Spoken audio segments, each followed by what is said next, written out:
Bish Bash Bosh. Hello, everyone, and welcome to this new series of HistoryCast. It's different than the Blob Watch. We're not doing anything political. This obviously is a historical content series. It's something that some of the older viewers will remember that I started with. One of my first, I think my first streams actually was on the British Empire. And it was with me and Jaws back in the day. It's over a year ago now. So really nostalgic during the height of the Coof lockdown. And we had a blast, and it was really good content, and it's what built my channel to from like 0 subs to like, what was it mine now, 278 to 5 subs. Oh. To 5. No joke. A year ago, if I had 5 subs, I would have been ecstatic. It would have been like the best thing on the planet. Because I remember I think in our first stream we had like 0 views for the whole stream. Wow. So it was along the lines of what we'll do is I will just say that this stream is purposely for viewers who are going to watch it later on. And I think, at the moment I've got 3 viewers at the moment apparently. So if those 3 watching, wow. Thank you very much. That is 3 more viewers than any stream with me in it deserves. Yeah. Yeah, there's a lot of people. We've got another podcast which has got British Shire on, and there's a few other people streaming as well. So it's a bit we're busy. Doing pretty good. So we're doing pretty good for 3 people. And now I say that all 3 are going to leave, and there's going to be like 0. One person's already left. Fuck you. This is humiliated in real time. Anyway, so without further ado, I better get on to the topic at hand. We're going to be talking about the Northern Crusades. This is like season 1 of this series, and it's something which is not talked about often by many historians. There's actually very few books. The one book that I've used in this, and I'll reference, is a chap called Chris something or other. Let me just have a look. Oh, Jesus Christ. Eric Christensen, and it's on his book, The Northern Crusades. And this is a lot of the reference that I've used from that. The other one, which there's been like a few papers, university papers and everything. So, one of the other ones I used was Divine Vengeance and Human Justice, the Wendish Crusades. And that was a university paper submission, which explained a bit of the aftermath. So we'll go forward, and also I'm joined by Measy in Chicago. Welcome, sir. Why, thank you for having me. What's your experience with the Northern Crusades? Playing Medieval 2 Total War, and that's about it. Okay, fair enough. Well, yeah, that's what got me interested, and I've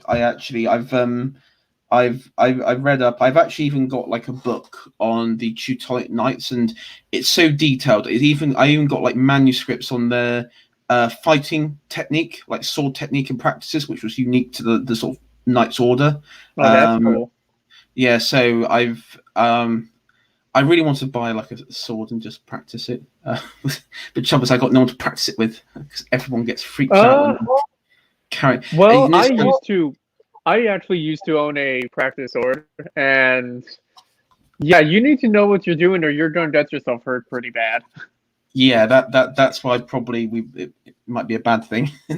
Yeah. So anyway, we'll make starts with this. First of all, we have the backstory.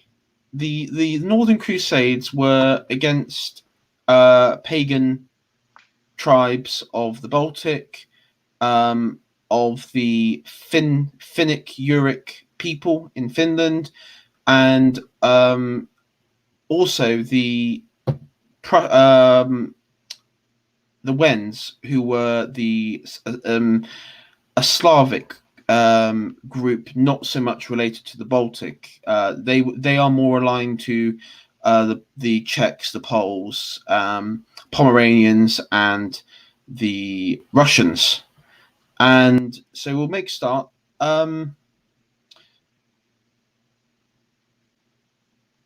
Yes. We'll start with the Carolingian Empire. So Charlemagne, who I've covered on this channel, and probably some of you have heard of, he is known as the father of Europe. Charlemagne conquered Saxony, and he also subjugated the Saxon tribes, and also extended the borders. And you see light green here.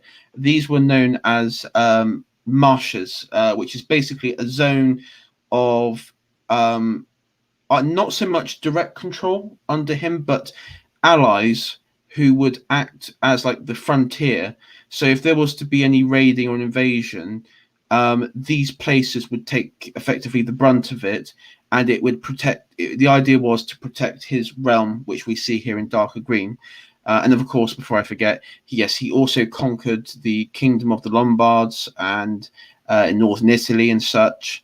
And it's why, after all this conquest, the Pope proclaimed him Emperor of the Romans. Of course, which angered the Eastern Roman, the Byzantine Empire, as we know at this period, that historians call, but the Eastern Roman Empire were deeply angry with this title being given to him, because of course they viewed themselves as the rightful heirs and the continuation of Rome, which is I think fair statement to make, because they definitely were.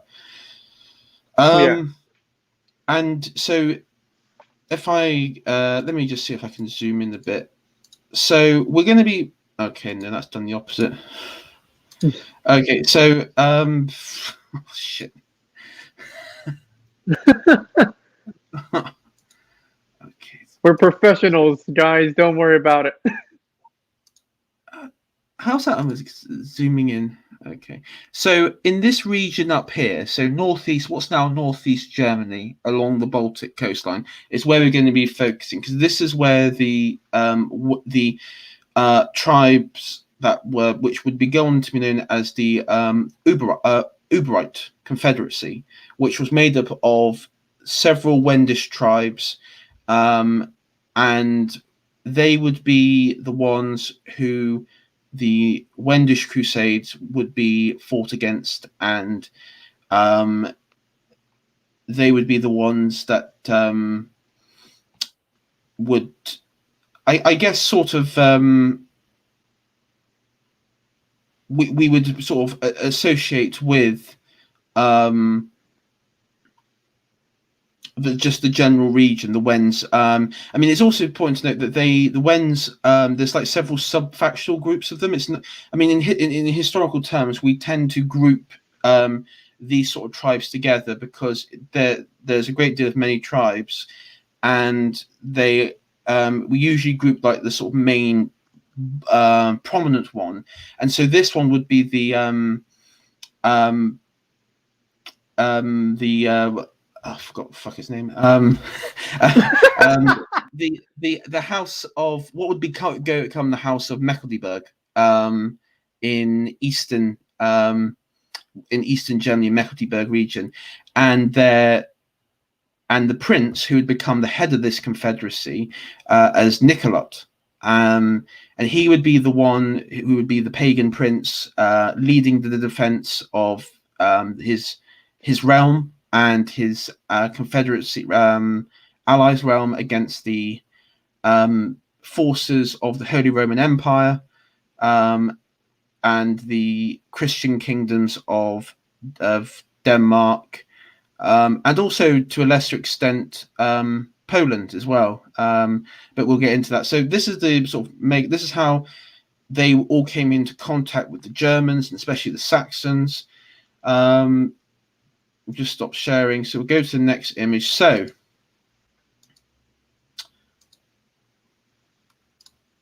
Second Crusade.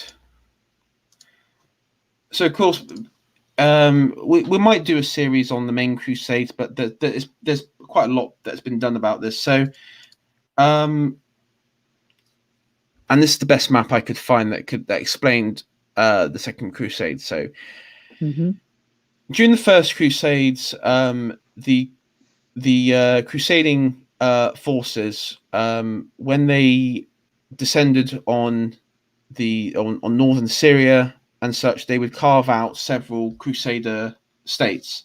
So the first one was the county of Edessa, which is in northern Syria, and you probably see on the.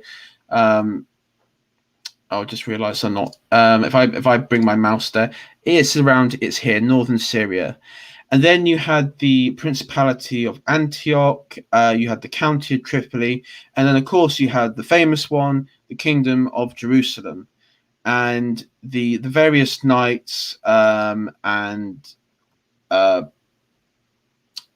princes would declare themselves, these rules. So you had the Sicilian and Norman Hatfields, you had the Godfrey of Boulogne, and you had various other regional counts and rulers in France and along the Rhineland Valley who would take up these positions. And then important to remember, in the First Crusades, there was, apart from the Normans in Sicily and Naples, the leaders that took up arms to go and, in their minds, defend Christendom and reconquer lands taken over by the Seljuks, they were not. It wasn't undertaken by kings and emperors in the First Crusades. We see this in the Second and Third Crusades, but in the First Crusades, the kings seem to be really different. So what do you make of that, Meeson? Do you have anything to add on that point? Well, I mean, I'm actually learning about this stuff much like the chat is. Okay. Yeah, because I just wonder, because there's been a lot of historians trying to explain why the kings never got involved directly until the Second Crusades. I think the First Crusades, there are multiple reasons. Number one, the Islamic armies, whether it's been the sort of Fatimid Caliphate or the Seljuk Turks, they were a very formidable force, and the amount of cost, but also the risk of going out there for plunder, whether it's loot or conquering territory in a land which is terrain-wise as foreign, if you compare the sort of Rhineland Valley where most of these Crusader forces came from, there was a very high chance that the Crusade, even the First Crusade, was going to fail. I mean, not to forget that before the knights on the First Crusade assembled, you had a sort of earlier version of the of like a peasants crusade led by this monk who led the forces across, who marched to Constantinople, and the emperor Alexios allowed them across, but they were massacred at I think it was Nicomedia, and that was a massive blow because it was a complete massacre. But when the knights of the First Crusade assembled, this time they actually had a proper military force with them. You had trained armored sergeants, you had people with actual fighting experience. And especially when it came to the Normans in Norman and Sicily, they had fighting experience against the Muslim powers, whether it was the Muslim powers that were operated in Sicily, which they would go to force them out, or whether it's raiders from North Africa. So there was a huge risk to this, and I think that's why a lot of kings and never got involved with the First Crusade. Because it had no benefit for them directly. Also, I just remembered that I think at the First Crusade, I believe the King of France at the time was excommunicated by the Pope. So wonder that why might. this time. Sorry. I wonder why this time. Yeah. I remember because it was the Pope at the time. He was. I remember there was when I was learning about the First Crusades. He had to march round. When he was marching around the Rhineland area into northern France, he had to avoid going into the king's territory because he was excommunicated and he couldn't preach the crusade in those territories because it was still ongoing. The process of the king coming back into the fold. Because I mean, at that time, one of the worst things that could happen to you would be excommunicated from Holy Mother Church. That would have been a fate worse than death for many, because that's condemning your immortal soul to hell. Well, to hell, to oblivion, to purgatory, to purgatory. I think it was to purgatory, even at that point. But yeah, to hell. And it was a very bad thing. But yeah, so with the second, and so you had all these wonderful states. Now, in 1147 here, I think it was 44. The county of Edessa, the first Crusader state, was conquered by a Turkish governor of Mosul, and I think it was like they were known as the Zarambi or something. I can't pronounce all these names, and you're going to find this out shortly throughout the stream. I can't pronounce them. But he conquered the county of Edessa, and actually, if you look at the county of Edessa, it's surrounded like on 3 to 4 sides of Islamic powers. So it's not exactly surprising that they fell. It's not exactly surprising, but that fell, and that did cause a shockwave, because one of the important, if you actually look at northern Syria, you have to remember there was also a very major trade network which existed along this route, and that's of course the Silk Road, which was in operation, of course, in that time, and more cynical forces would say the importance of the county of Edessa was less so to the reason why it was captured was less due to piety, but because of just the sheer economic gain you can have from having access to the Silk Road, to the Silk Road markets, which could be taxed and what have you. Yeah, obviously. Yeah, and it's probably one of the reasons why the governor of Mosul, he expanded his domain to conquering the county of Edessa, and I mean the conquest was very swift, and it was devastating for the Christian counts living there, and it was a complete and utter annihilation. And the fear was that the Principality of Antioch, the county of Tripoli, and of course the Kingdom of Jerusalem would also fall next, because the myth of that these Christian states and these knightly orders, because this is the same time, at this moment in time, you have the Templar Knights operating in the Kingdom of Jerusalem, along with up and down Tripoli, you had Knights of St. John, and you also had Knights Hospitals as well. So you had several knightly orders, and if the various Muslim powers believed that like the county of Edessa, that they were in fact weak and they couldn't hold their positions, there was a risk they could be overrun. And of course, from a geopolitical situation, all the Crusader kingdoms and states there, their back is to the sea, and so it's really precarious position in many ways. and so that was the cause for the Second Crusade.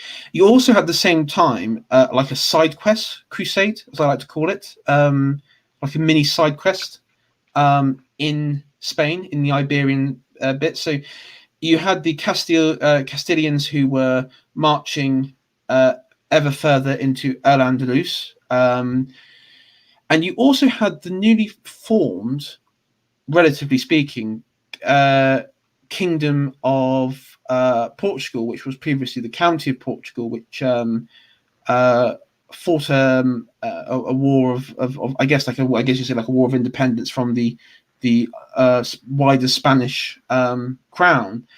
And at this time, Portugal was marching south as well into Muslim lands, and their aim was to capture the old Christian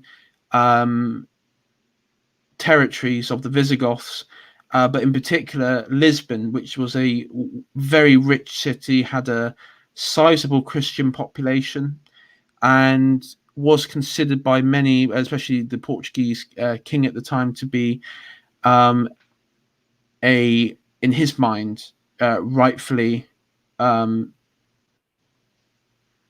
of his domain.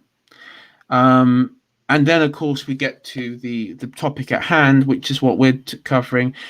In northeastern Germany, you will be able to see the Crusades against the Wends, the pagan Wends. And so you had 3 theatres of campaigns in this sort of time period. Each of them had very differing results. 3 differing results. One was quite successful, one was a failure, and one was like a mix that no historian can really sort of conclusively say was a failure or not. I mean, I'll state my opinion at the end of this stream where I think was whether it was a failure or not, the northern the Wendish Crusade, but that's the sort of background we're working with at the moment. Okay.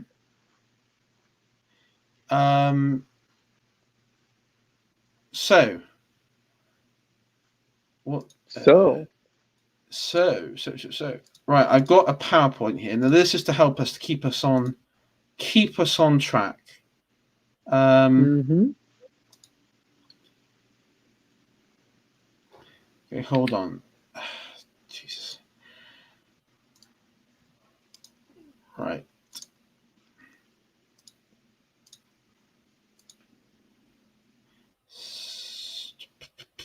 Oh shit! There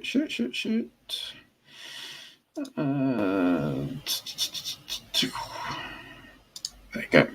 Oh, I nearly going to dox myself.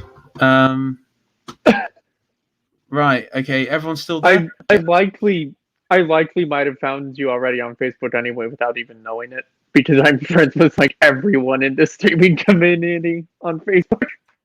Oh well, you can send me a friend request, then I won't mind, because I know a lot of people on this already anyway. So, So Wendish Crusade, in 1147, and it was within 1147. It didn't really progress officially beyond.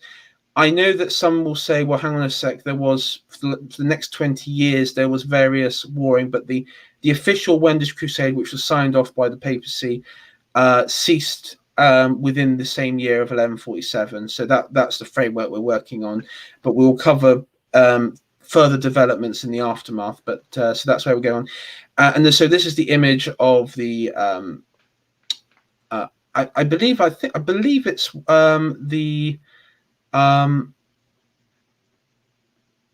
the Bishop of is it Ansberg, who is destroying a pagan statue as a symbolic sort of subjugation of the Wends and their leader Nicolette, Prince Nicolette. So yeah, this is just one of the few paintings that's images that's out there on this. So here's the backstory. So in the 10th century, you had Charlemagne's realm was split up into various kingdoms, because when it came to line of succession, that was how the sons of the of the king or emperor that's how it worked. He would divide up his realm equally among his sons.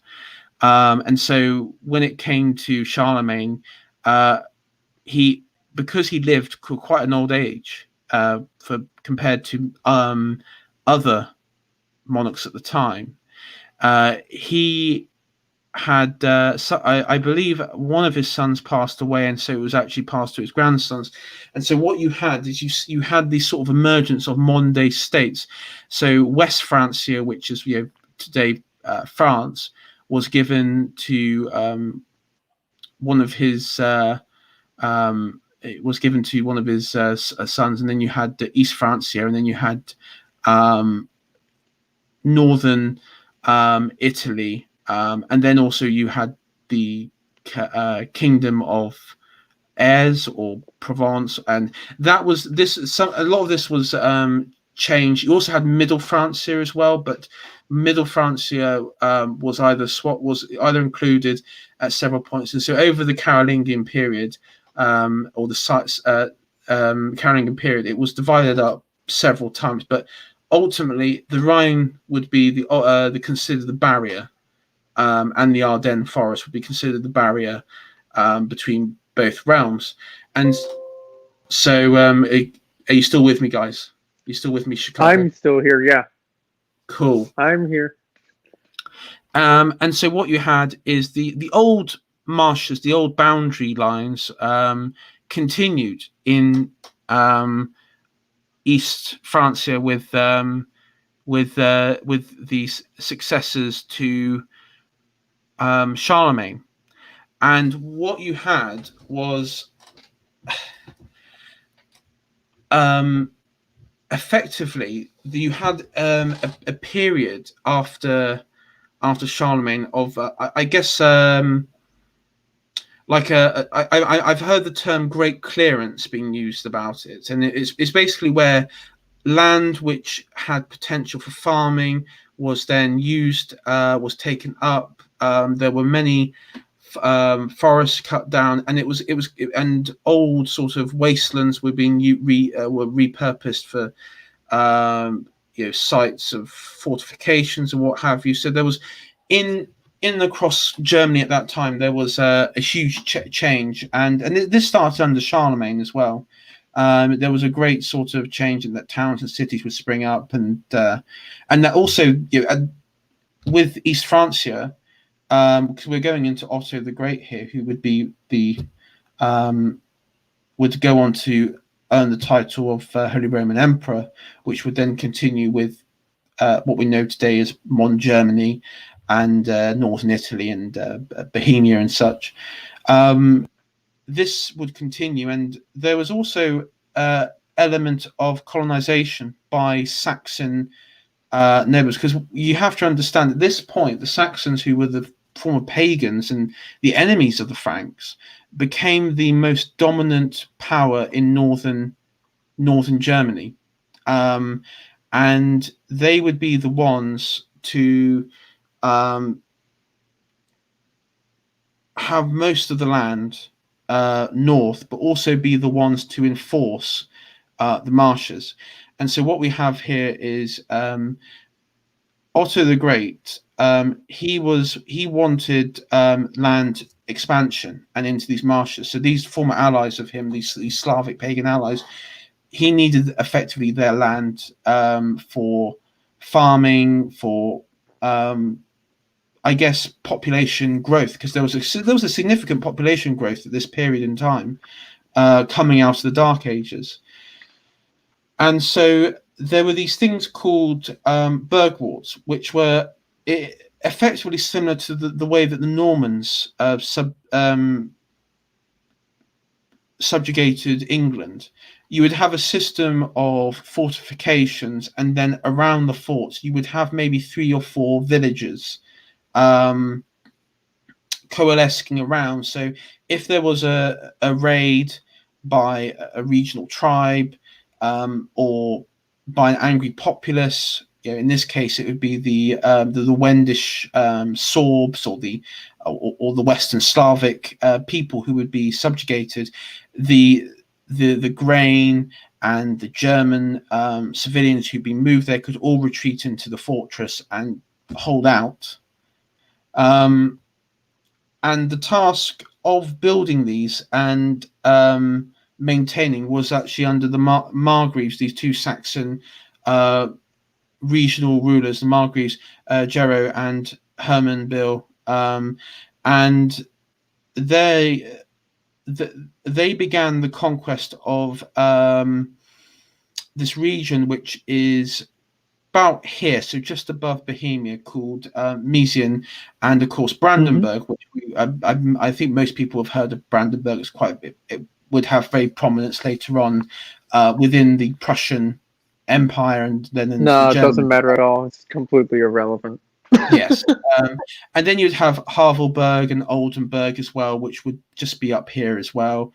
So it was along these marshlands, and this was just, this was pure conquest. The idea was you would conquer, you would subjugate, convert the locals, import Saxon peasants to work and farm the land, and effectively what the Franks did with the Saxons under Charlemagne. It was sort of subjugating the people, converting them, and the Saxon population, and then moving forward.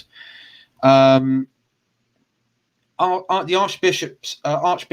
So you had, of course, at this point, you had archbishoprics which were devolved in some cases city states, but also rural counties, the size of counties really, of these which were controlled by a bishop, like a monastic state in many ways.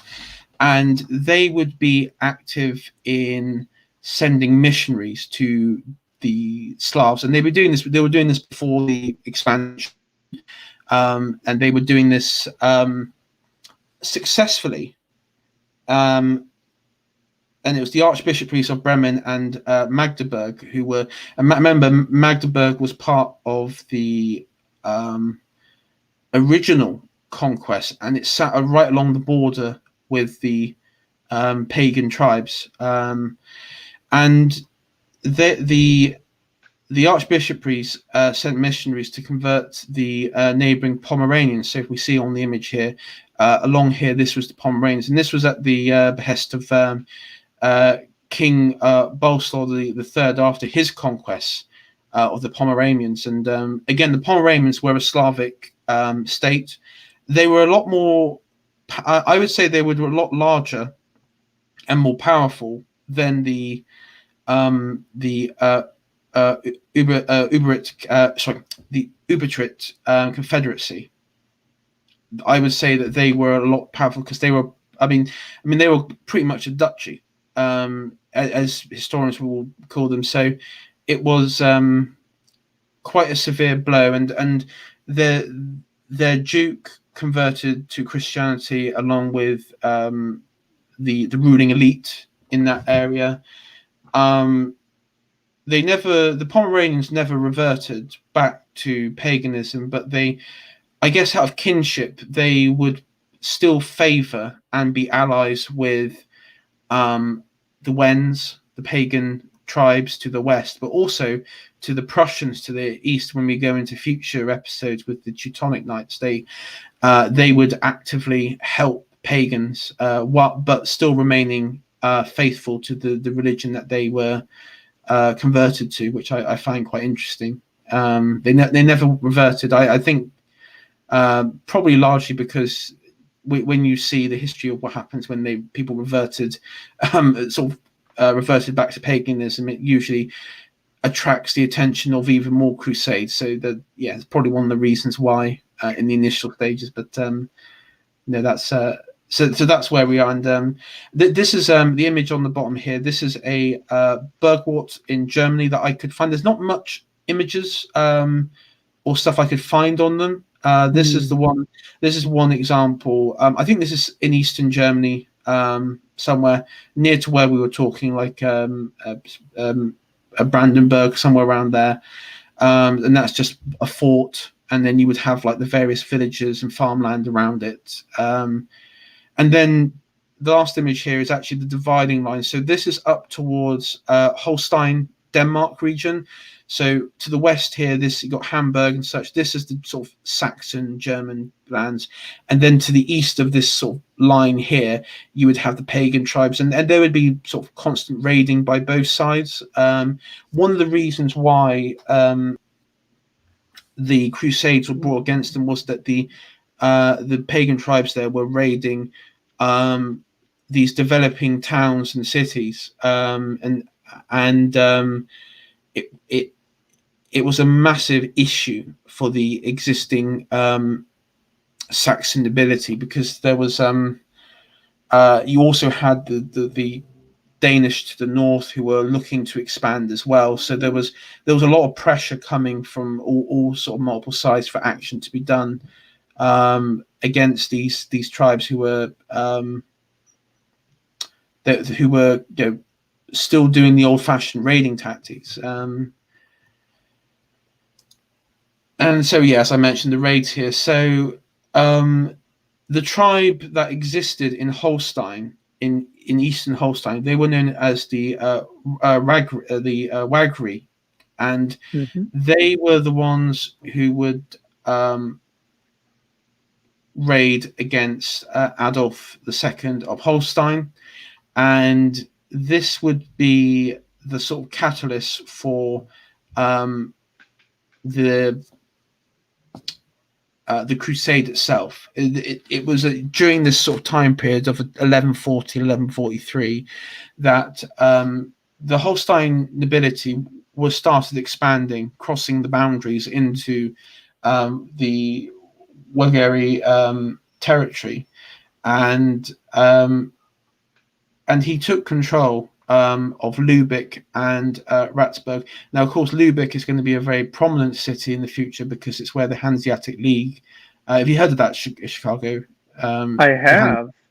This would be the.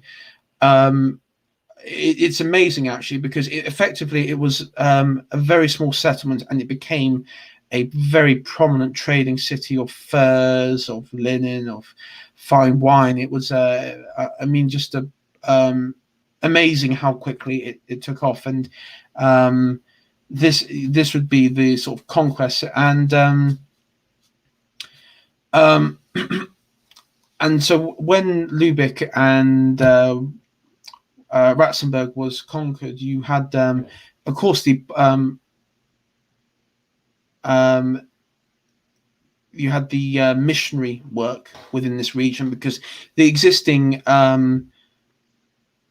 pagan sort of Wendish people were going to be were needed to be converted, but also somewhat Germanized, because that was one thing you see happen throughout the Northern Crusades, is they end up, it's not just religiously converting, it's also ethnically they get assimilated into the power that conquers them, whether it's like from the Scandinavians, or if it's from the Germans. This is something, or the Poles even. This is something that you see quite often. Adolf, because he achieved. I mean, this thing, Adolf and the other Saxon nobility, they got their prize they wanted. They took control of this entire region in Holstein. They had their access to the Baltic, and they had the territories of like Lübeck and such. And so they actually did approach Nicolot, who was of course we remember him, he's the pagan prince, the head of this confederacy of these Wendish tribes, and he sues for peace, and he does get it, but it doesn't really stop. In fact, it further emboldens the pagan tribes to sort of be more steadfast and in preparation, because they must have realized that there was going to be moves to invade them not just by the Germans and but also by the Danes. It does look like that there was deep preparations in the work by both sides, and it was sort of building up for from like 1140 onwards. So go to the next one. So the next one, Holy War. So this was, I mean, these are the two battle flags. So the one on the left was the battle flag of the, or supposedly the battle flag of the Uberite Confederacy, the Pagan Confederacy, which we see here in blue. So this was their territory. Okay. And it's largely, I was trying to find sort of geographical of the old terrain to just give you an idea, but it was largely forests, but also elements on the coast of swamps as well. So and then you had very scattered forts. There were actually quite a fair few forts located around, which were used by, which we'll get into actually, by Nicolette. And it does appear that it looks like a very difficult nation or principality, or whatever you like to call it, to conquer. And it did prove quite difficult for some of them. So we'll get into. So 1147, the Crusaders gathered in response to Pope Eugenius' as call to arms. The Saxons and the Danes that responded in the greatest numbers. And so this was coinciding exactly with the Second Crusade. And what you had was the Saxons in the north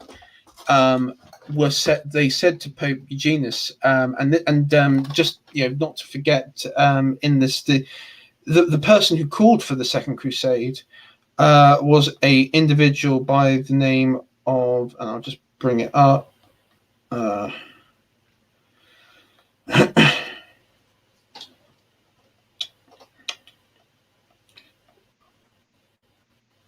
I'm really shit with names.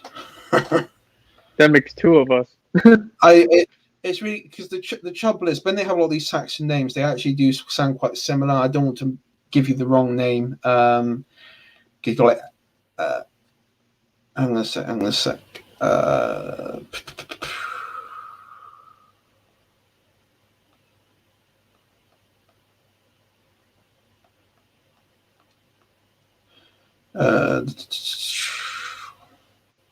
Talk amongst yourselves. Oh, God, I hate looking back for my fucking notes. I can't even see anything. Oh my God, yeah, that reminds me of when I took notes during college and I could barely read my own handwriting. I had to write so fast. Do you know what's really? I have it all written down, and I say, okay, this is how it is. I can't miss it, and then I end up bloody losing it, and then I'm here, and I'm just like, for God's sake, happens to the best of us.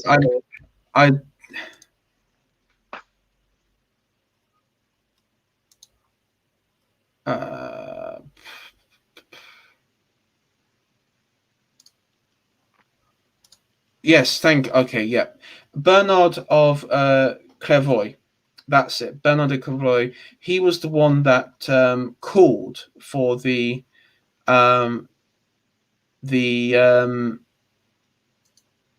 Crusade. Yeah, thank you, the Crusade. So, oh, fuck's sake, I'm having a terrible time. Yeah, for the second, he was the one that called for the Second Crusade. And the funny thing was there was a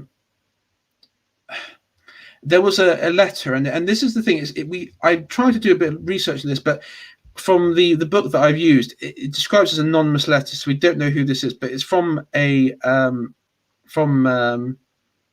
Magdeburg. It's called the Magdeburg letter, so it's from this bishopry center, and the letter itself says that we need to crusade against the pagans because they hold a sort of equal threat to us as the Muslims in Spain and in the Middle East when it came to the territories there.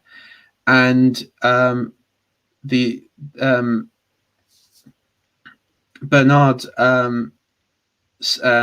agreed, and he was then argued for a crusade to be taken up, because there was one problem and Eugenius agreed to it, because the problem that they faced was that the northern Germans in and around Saxony wouldn't take up arms to go to the Middle East.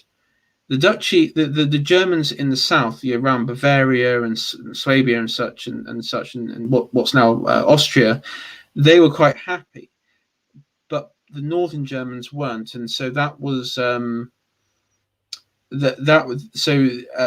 Pope effectively agreed it. But the purpose of this, which was stated which was agreed, was that it wasn't the Northern Crusade or the Wendish Crusade here wasn't to use it as a way for nobility to just carve up territory. They need to get the population to convert and to bring them into the fold. And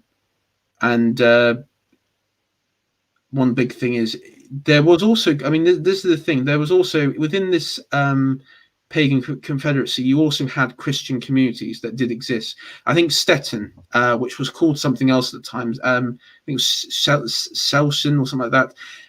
That was a town, but it had a very sizable Christian population there, and so this was the thing with the Northern Crusades, was that you couldn't, if these people were Christian that followed the rite of the Catholic Church, then they couldn't be slaughtered or suffer the fate that goes on in the Middle East, because of course that would be a sin, and it'd be an improper use of a sort of callous bullet sort of thing for a crusade. And so what you see is the Saxons and the Danes both start to form, and of course at this time in Denmark there's a civil war raging between Canute the Fifth and Sweyn III, and they actually put the civil war on hold for this crusade, which is quite nice of them. It doesn't really last long because they end up reverting back to it, but we'll get on to that bit. So and this is just a reference as well, where we get the sort of information from the two powers in the region, is the Duchy of Saxony and the sort of Danish crown. At this point, of course, the Duchy of Saxony at this point was being ruled by a individual known as Duke Henry the Lion of Saxony, who was prominent in the Crusade, but not as prominent as Archbishop Aldebert II, who actually features quite a lot, because he went along on the Crusade as well, and he's the one that in a lot of the texts that's out there is actually referenced most than Henry Duke Lion, who you would expect to be, because he's quite a famous figure in on himself. So the start of the Crusade, there's like a two-prong attack. So you have the Saxons from the west here, and they swoop in to take on Doben, which is round here, and it's within the marshy areas here, and it's where Nicolas is at. So their prince, the main adversary, is where he's defending from, and then you had the tribe of Rani of Rugen. So that's the islands around here, and the Danish fleet would land via the sea from the north, and they would then go on to try and besiege Doben as well.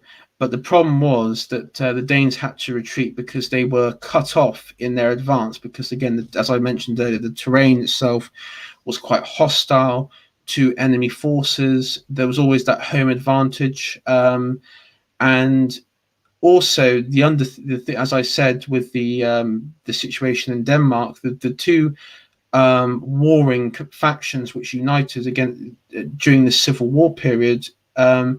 It was hard enough to keep them together, and effectively the Danes basically dropped out early to continue the Civil War because they just there wasn't much benefit for them at this point, because it appeared that the siege at Dolben by the likes of the Bishop Albert and Henry was going quite well, in fact, because the land at this point had been, the rural aspect, the rural of the western part here had been completely subjugated by the armies. There was very little resistance. There was quite a bit of resistance east, but apart from that, he didn't. And you had the Pomeranians, the Christian Pomeranians, that were supporting the pagans in this in their endeavor at the time. But they were also quite wary about the other Christian powers, because there was it was a fine line for the Pomeranians to walk along. The Pomeranians, if you actually their reason for supporting them was that they were Boleslaw, the king of Poland, was that they were concerned about German dominance in the Baltic region, and so that was their sort of ration. Yeah, it was their rationale for supporting the pagan tribes. It wasn't so much sort of just kinship, which was important. It was also political tactical maneuver, because there was Poland at this point was concerned about German expansion as well, because they were expanding quite quickly into the old Slavic lands, and of course they were into Bohemia as well, and because the Bohemia at that point became part of the Holy Roman Empire, and it was so there was multiple sort of factors at play here.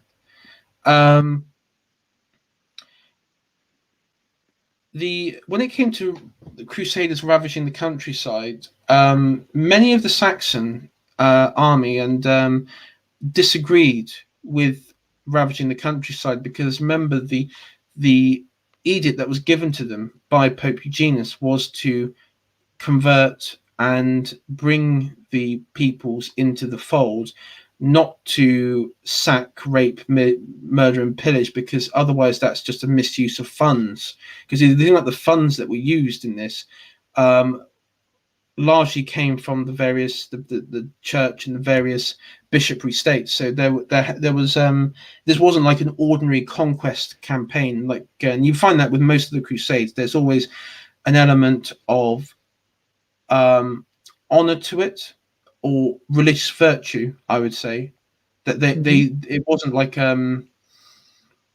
one where it where they could behave in sort of normal medieval fashion that we would think of. And the only crusade I would say that where that fell apart was the Albigensian Crusade, which was against the Cathars in southern France. That one was a bit different though, because the Crusaders one of the cities in southern France, and which was sacked, and there was a famous quote, which you'll like, Chicago, when this regional duke was asked by one of his men, "But sir, we're storming the city, but how can we tell them between the faithful, i.e. the Catholics, and the heretical Cathars?" And he says, "Well, you won't. We'll slice them all down. God will know his own." And yeah, rather red pill, isn't it? Yeah, and that caused massive controversy, because he wiped out effectively a city,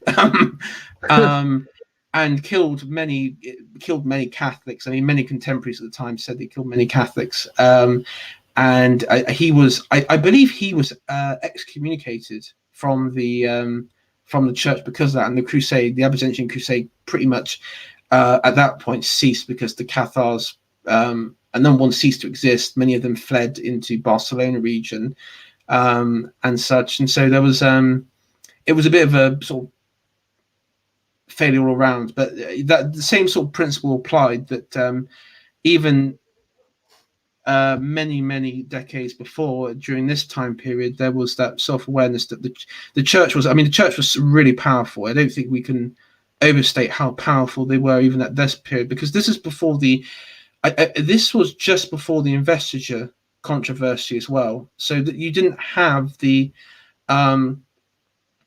sort of realignment of power dynamics between the sort of various monarchs and the church in many ways. And there was some positions in the church, certain bishoprics, which were more powerful than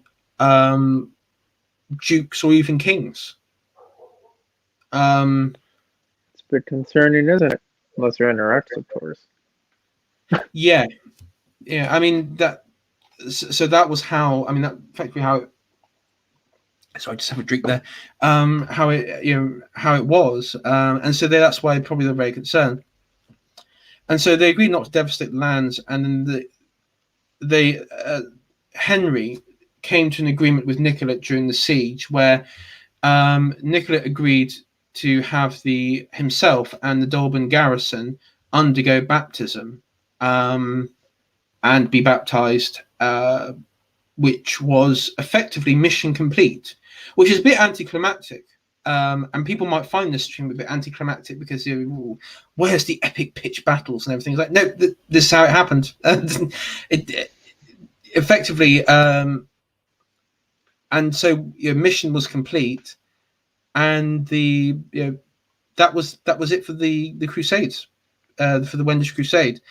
I mean, I will say it didn't actually really stop there. So one thing you had was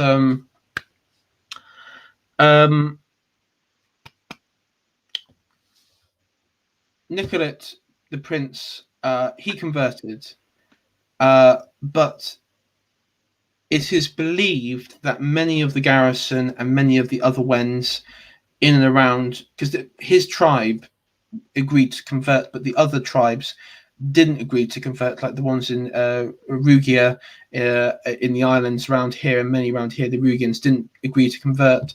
And the Lutzia, which we did fail to mention, the Lutzians and such also didn't convert. But the largely plebeians and such here, and the Bulgarians, we are told did convert in somewhat, because that's part of his kin, his tribal kin there. And largely, historians have declared this a bit of a mixed result, leaning on failure, because the paganism still continued within the region. While this, while Nicolette did convert, the sincerity of his conversion is debated by many historians. Many see it actually that he only converted just out of self-preservation, which we don't blame him, honestly. To be honest, I think that's an accurate statement. I think him and the garrison converted just to get the Crusader Knights to go away, because that was the only option on the table. Having said that, though, the Confederacy itself, while it continued in theory after the Crusades, it does appear that it ceased to operate as one political entity, even during crisis of invasion. So 20 years, so after the events occurred, Nicolette, he would agree subjugation into the Holy Roman Empire's territory, he would go on to be, I guess you could say what was it? The region of Magdeburg, which would go on to be his titlery there. And to be fair, he didn't really cause any trouble beyond that. Apart from the time the Saxons, I mean, it did end with the Saxons murdering him, though. But that doesn't appear to be related to religious stuff. I think it's more of territorial expansion. But his son was able to recapture his father's land and would go on to be the title holders from there on after. Boys being boys, bottom text. Yes, boys being boys. And so while this was going on, the various tribes sort of reverted inwards on themselves. So the Bulgarians, they were permanently kicked out of Holstein at this point. They were kicked out and they were sort of banished. And we assume they sort of assimilated amongst the other tribes, or they were moved into Germany. We don't really know what happens to them, to be honest, at this point. The Danes, after the Civil War, 20 years later, they decide, because at this point, the various the Saxons do carve up the remaining land. You have the Poles who also do a bit of carving up here, and the last remaining Wendish tribe is the Rugians, who operate out here in this peninsular area here. And of course, at this point, the Danes have, their civil war is over, and the grandson, the son of Sven, who was the winner of the civil war, they launched an invasion to re-Christianize the region and establish churches and allow the missionaries to operate freely. And he was with his bishop at the time, who was a very good administrator, that we are told, when it came to the Christianized, sort of the operation of churches. I mean, you just see at this point how many bishoprics and how many bishops and archbishoprics and forts and those were constructed. It was at this point it was pretty much over. Overall, the population. I mean, I put population replacement. During this time, the Saxons and the other Germanic forces do move many peasants in, and they assimilate, and the existing Slavic people assimilate and become Germanized effectively. And then you have like Mecklenburg, you have various sort of German sort of Holy Roman Empire counties forming. And one thing that's very important is the Pomeranians, because they supported the pagan tribes throughout this. Soon after the Crusade and the sort of the realization that the confederacy of these pagan powers were over, the pagan tribes were over, they beseech the church in Germany and also the papacy to explain their position, that they weren't. They even, I mean, the Pomeranian Duke has to go sort of pretty much near enough with multiple letters to say, we're not reverting from Christianity. We are remaining deeply loyal, and that we will remain deeply loyal to our Lord and everything. And so they were quite rattled with the defeat, because I think there was a fear that they could be targeted by further Germans, and at this point they were quite deeply ingrained within the Kingdom of Poland as well.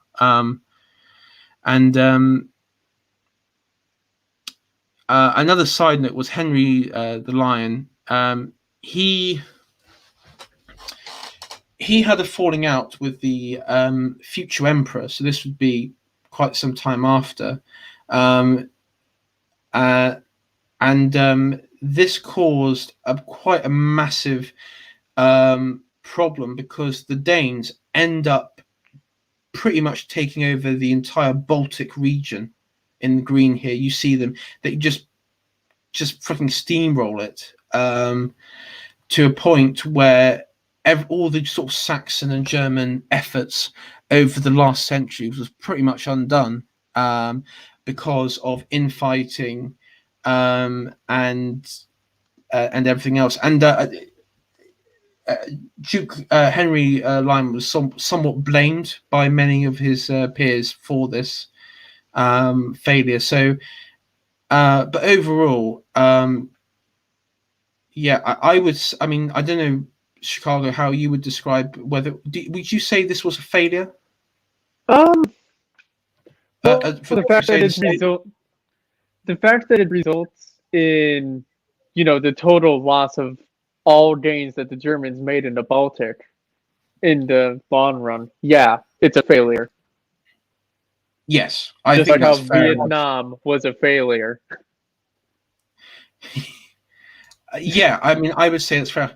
I'm just going to bring. I'm going to do a vosh. I'm going to do citing Wikipedia. BRB, I'm going to be booking a plane ticket to come over and punch you. Yeah.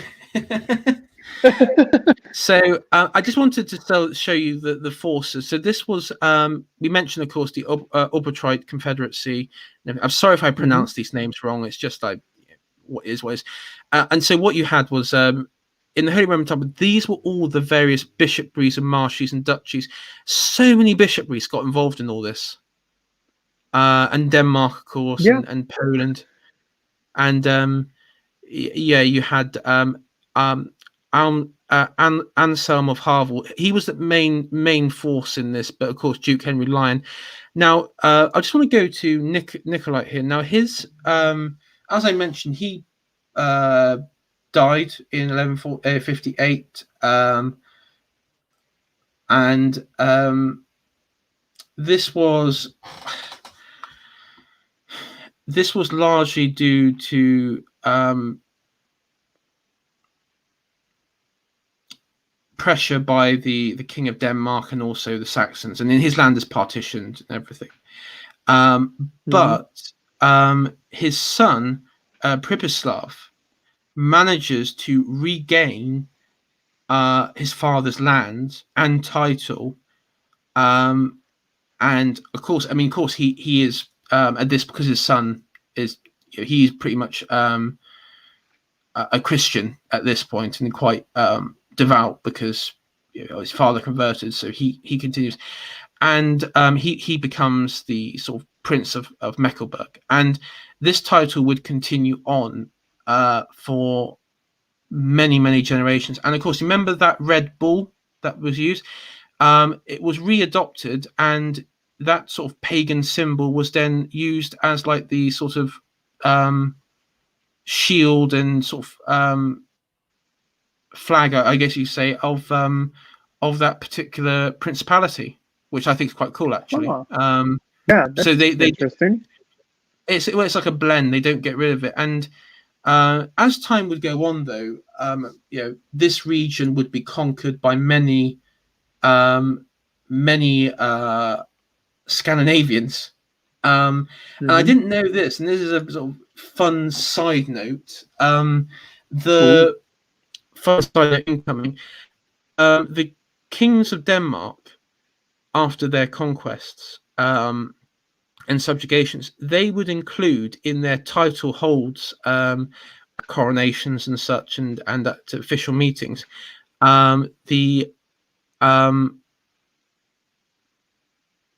what was it? It was the princes of Mecklenburgs and also the princes of the Wends, and they co-opted the Wendish confederacy as like that they were the rightful successors, because they managed to hold all the territories at one point, and that remained in place in Denmark, and I think it remained in place until 1973. They were still referred to themselves as the rightful successors to the Wends, to the pagan Wends, which until that was dropped, which unfortunately was dropped. But yeah, very fascinating. And of course, this would be the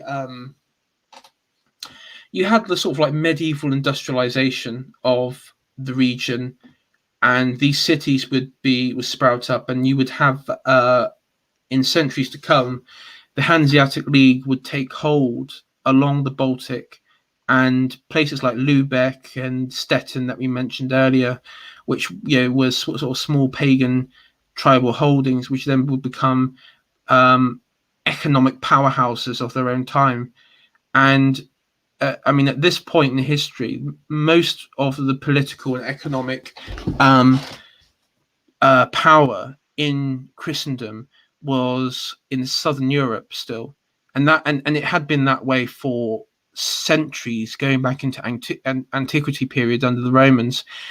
But as time would progress into the Northern Crusades, when we go into future episodes with the Teutonics, economic power and population and political power would go northwards, and these states that were forming, and places like Denmark and the Scandinavian powers and northern Germany, they would become these sort of more the huge sort of powerhouses, and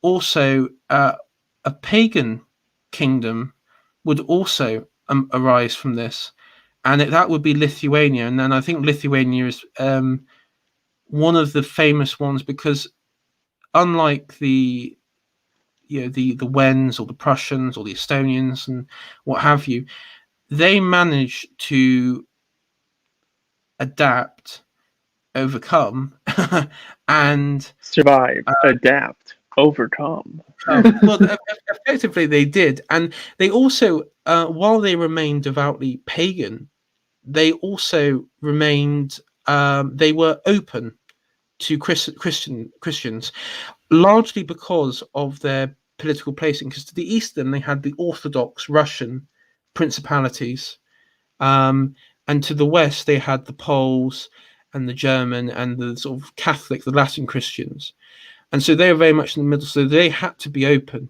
and they were they had functioning roads, they had towns, they had cities, they were very much powerhouse. And many ways thanks to the Mongols, because one of the big thing with this is the reason why it takes a lot of time for the Christian powers to cement and convert these people, is largely down to the Mongol invasions, and we'll get onto that in future episodes.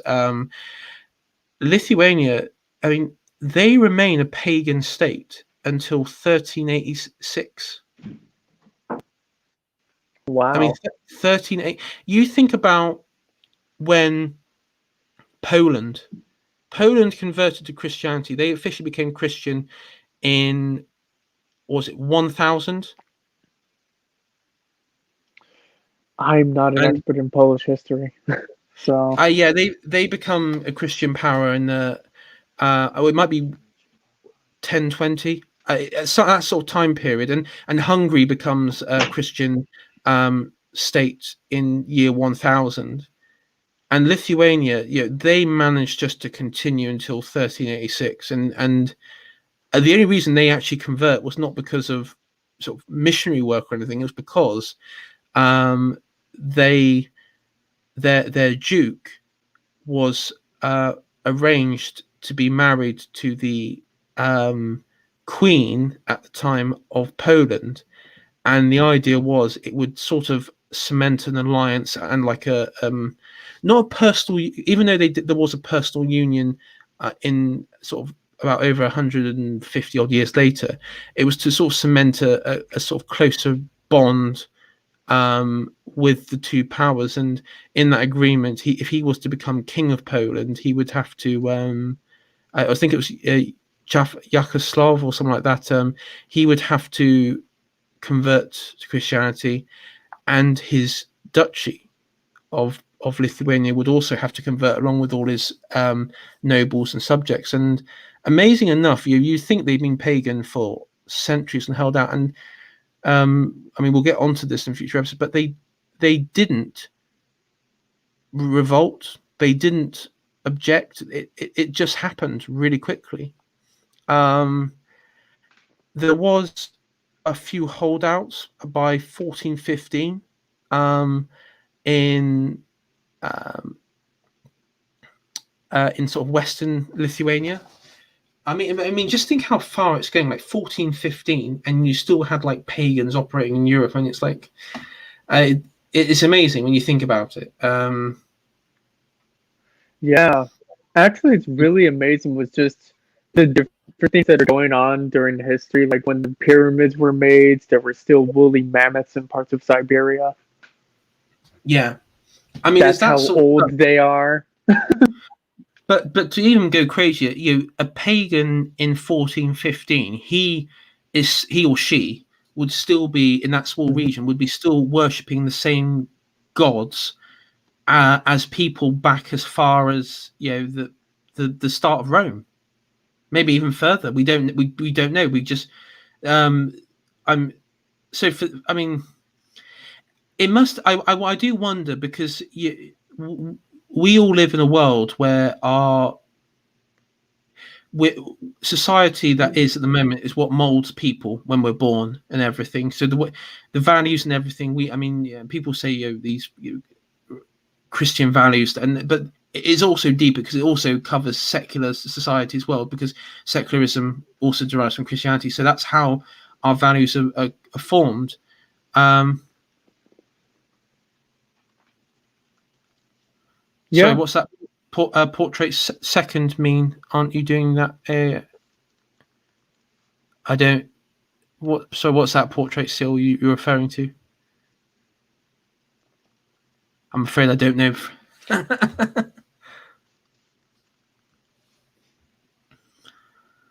I'll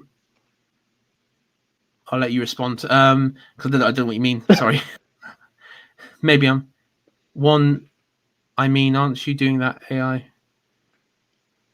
What? Oh yeah. Okay. Yeah. So I know what you mean. Yeah.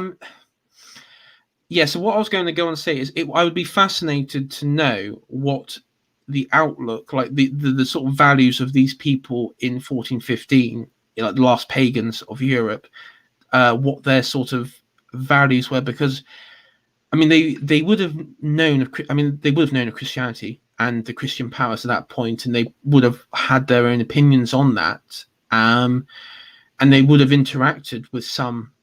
Probably the hostile Teutonic knights around them would have, maybe been wary of these sort of people, but it would have been fascinating to what sort of value system they would hold to, because we'd never know. That's the none of them really wrote it. They never wrote any of it down, because one of the downfalls of pagan societies, and it's why Christianity just cemented the pagan world, was because pagan societies relied on oral tradition over oral and literary tradition. The only pagan society which had a form of written tradition was the Nordic, Scandinavian. Yeah, and even then, they were writing with basically just making giant totem poles out of rocks. Yeah, it was on rocks and stone runes and such, and the only reason they end up becoming Christian was because and people, because the missionaries didn't work with the Vikings and such. It didn't work at all. Or if it did work, it was like small local cases, but even then it didn't work. It was because when they went out on raids and everything for wives, you had wives, you had slaves coming back, Christian slaves, as wives, as house servants and such, and as teachers for some of the nobility's children in the sort of Viking society, and they would educate the next generation, raise the next generation, and that's how Christianity cemented itself. Because when you look at the sort of how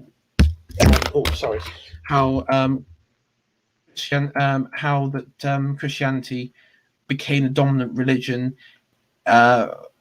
throughout its history from the Roman period onwards, is it was always top down. It was never bottom up.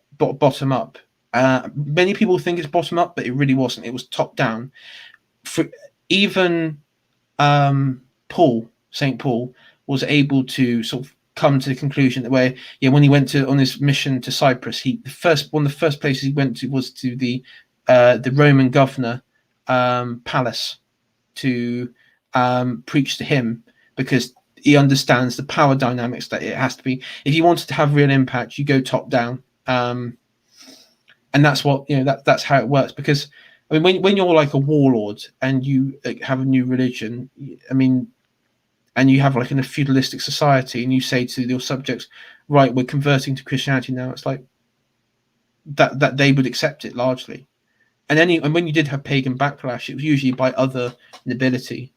It all led by other nobility. But yeah, I mean, so that's what we have at the moment. Yep.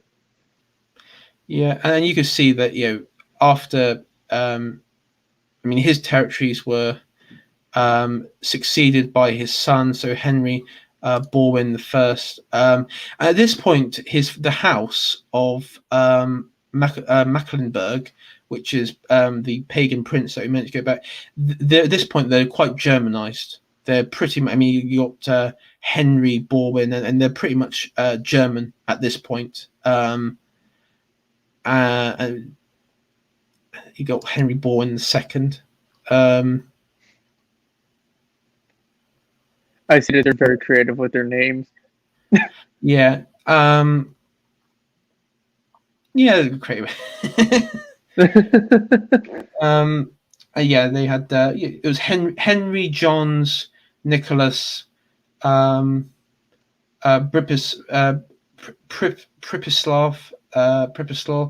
Margaret, Matilda. Yeah, so they become quite Germanized people. Rory Herbert, has this become a pagan channel? Yes. Yeah. Yes, based.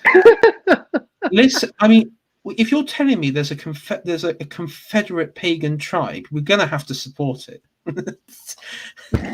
Confederacy paganism. Southern pride worldwide. Southern pride worldwide. Yes. Let me tell you the story of how the Baltic pagans were reconstructed by the awful by the Yankee Germans. Yeah, by the Yankee Germans. Adolf von Lincoln. Adolf von Lincoln. Count von Lincoln. He reconstructed. Yeah. I can't do this with a straight face. No.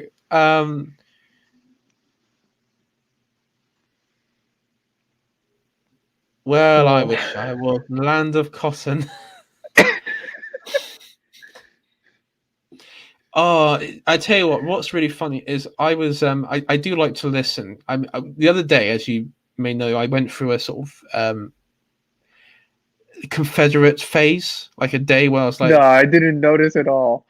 Didn't notice at all. And I was walking my dog, and I was actually listening to headphones, and then I thought, I'm gonna put I wish I Dixieland on, and I ended up listening to myself while I was walking along.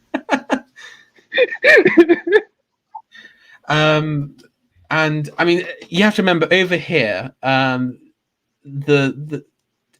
it's not as politically charged. If I was to get a Confederate flag over here and wave it about, nobody would really care because people just don't know what it is. So they'd be like, if you tell them Scottish flag redesigned, they would think that. I mean,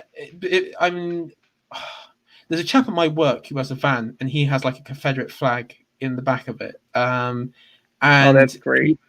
And it's really great because he told me he just tells people when they ask him, he just says, "Oh, it's a rebel flag. It's just rebel, rebels and such." And it's like, nah, that's true, technically. He's not lying. Not lying. It's a rebel flag. So yeah, it's not politically charged, but no. I mean, I hope everyone enjoyed. I wish I was in. Yeah, this was fun. It was really fun. I know that you didn't. I mean. Because this was. I mean, I didn't have much to add because, well, I just don't know enough about the subject. If we do U.S. history sometime, though, oh boy, I can talk a lot about that. I might do because once I want to get the Northern Crusade stuff. So the next episode I was going to be doing was I'm going to sort of do a bit of cheat because in the sort of line, the sort of timeline of Northern Crusades, the next one would be the Swedish Crusades against the Finns, and then you have the Danish one against the remaining sort of pagan tribes in that we were referring to, the Regia tribe, and then of course you had the Danish Crusade in Estonia, and then the sort of Livonian Crusades in Latvia and Estonia as well. So I was thinking of grouping all those together, because one thing that's really fascinating is there is literally nothing on the Swedish Crusades in Finland. There is literally barely anything. Most of it is actually considered mythology. People don't even. I mean, we know that the Swedes did conquer, like most of the coastline and such of Finland, but there's conflicting tales. Like there's one that says there was like these great pagans and it was this awesome battle, and then there's another one that says actually when the Swedes got there, the Finns living on the coast were already Christian, and they were there with their swords, and they were like, oh fuck, are you saying we're not going to be able to loot and plunder? Yeah, but the one with Estonia and Latvia, that one is actually very interesting one, because the Estonians and the Latvian tribes were fucking hardcore as hell. They really were when it came to their subjugation. And there's we might we'll cover this in that there was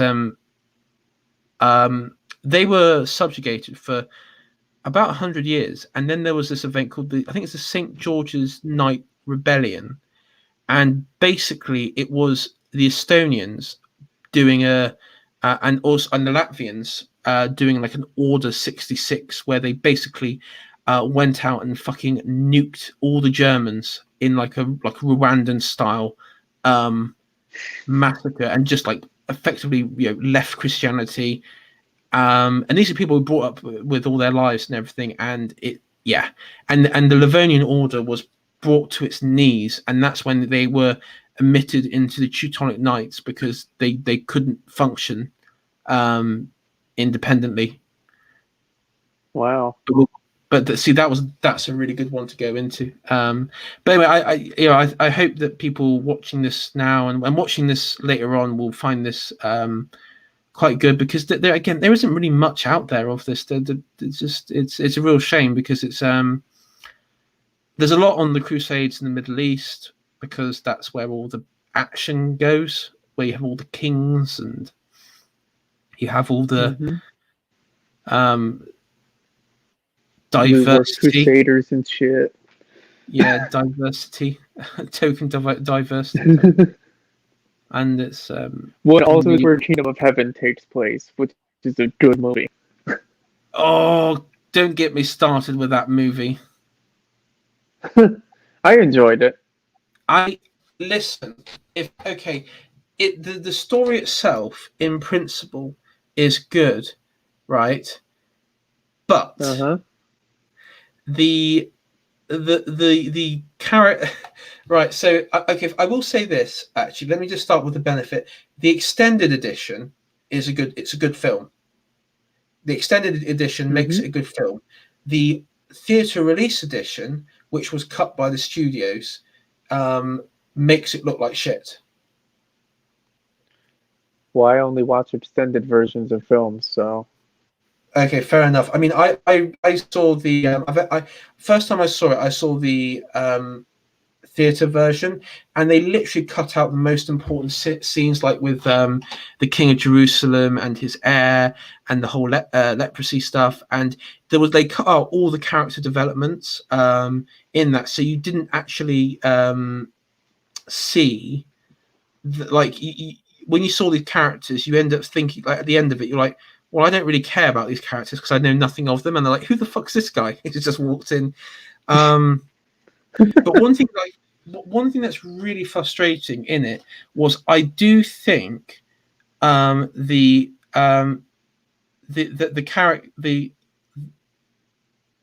the real life story of Balin the Iblin, the Orlando Bloom's character, it was far more fascinating than the film actually portrayed, because he was like a proper, he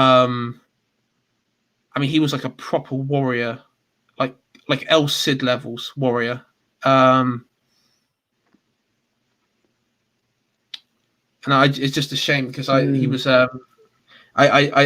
If I was to do the film, I would have done it a bit more historically accurate, and it would have been better because it just would have been more action, more fighting. But no, I mean, apart from that, the scenes and everything of the armies and such was brilliant. I can't complain. Yeah. And I mean, apart from that, I'd probably call it being a bit like 1 hour 30 minutes, and it's been a good stream. Well, thank you, Chicago, for coming on, and thank you everyone in chat for joining in. And my pleasure, dude.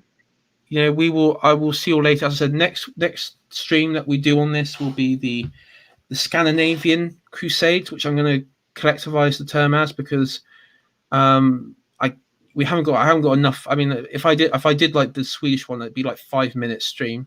It'd be pointless. So we might do that. We might as well should talk about Lord of the Rings. You might as well talk like Lord of the Rings for 5 minutes, and but I'll invite you back on, because I mean, if you ever want to do a stream on Lord of the Rings, well, I have the Silmarillion on my bookshelf, and that is like 10,000 years of history right there. Yeah, I mean that book is basically that's the lore. Fun fact in the Lord of the Rings, Galadriel is older than the sun and moon. Yes. Yeah, it's actually confirmed. She's that old. Yeah. So you can't even measure her age, since we don't know how the years of the trees were measured in terms of days. Let's see that would be a good stream to go into, but yes, as I said, I'm gonna have to finish the Crusades. I've also promised Harry that we would do a proper because he wants to do like the Crusades in the Middle East, because that's his specialty. So Templar. Gee, I wonder what tipped me off about that.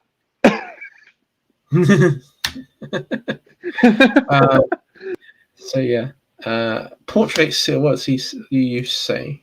It's hilarious though how the Doves, Bloom character, and others were actually more warlike in some ways than the real antagonist.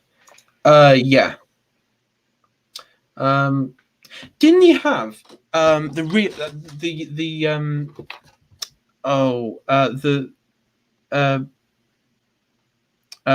Didn't he have a real a dispute between King Guy and